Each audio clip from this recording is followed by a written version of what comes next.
the city has a planning division, and they have a 2040 general plan, and it's a vision of how the city is going to grow within the downtown, the areas that are already built out, but also the areas that are not built out.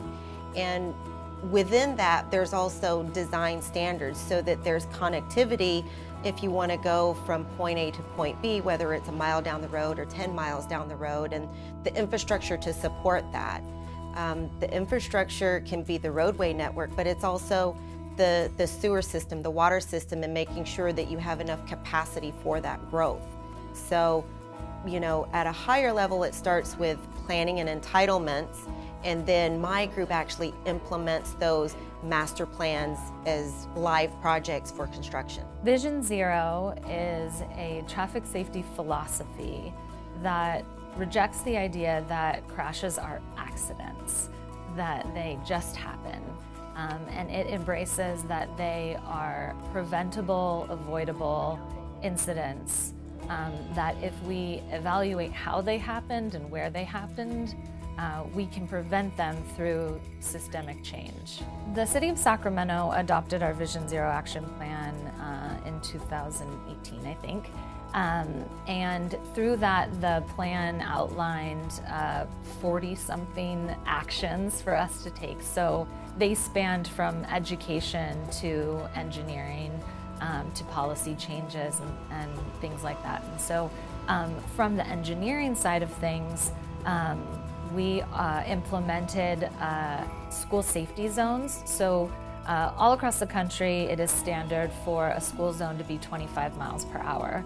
But under certain conditions, we are allowed to reduce that to 15 miles per hour. The green bike lane treatments is another example of a Vision Zero action. It's making changes through the engineering of the roadway to take other vulnerable users, bikes and pedestrians, children, the elderly, into consideration in our design practices.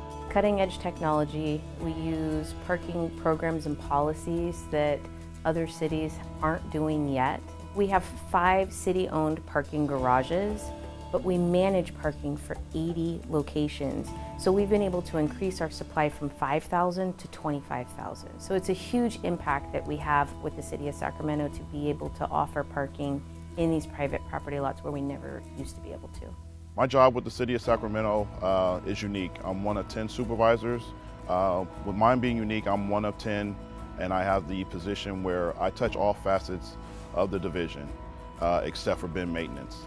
I'm able to go through the city and talk to different departments and get tasks completed. I also take care of residential trash, which is going to be your trash, your recycling and organics every week. I have the illegal dumping crew, which we go out and we pick up illegal dumped items that have been called in to 311, called in by code enforcement or customers. We do service a lot, and we try and take care of the city as much as possible. Sacramento has a lot of trees that are over 100 years old. We know of several trees that are over 120 years old and a couple that are over 140 years old. And in order to get them to live that long, we need to take care of them. And Sacramento does a great job of that because the community cares about their trees and supports the urban forestry program so that we can give them the care that they need.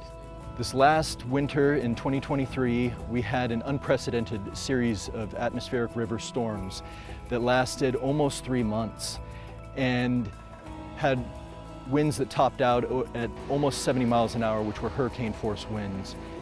This, again, was an unprecedented situation. We lost over 500 trees that were maintained by the city, and we lost over 1,000 trees on private property. The Alfresco program is outdoor dining with 2 components. One component in the public right-of-way, which is what my group is involved in, and on private property, like in parking lots, which is part of the building department's process. The idea behind it is that thoughtfully designed and well-built patios enhance our city streets, and they help foster pedestrian-friendly streets and contribute to the city's thriving dining scene. I am definitely proud to call Sacramento region my home because of so many different reasons, the lakes, the trees, just working here at the City of Sacramento.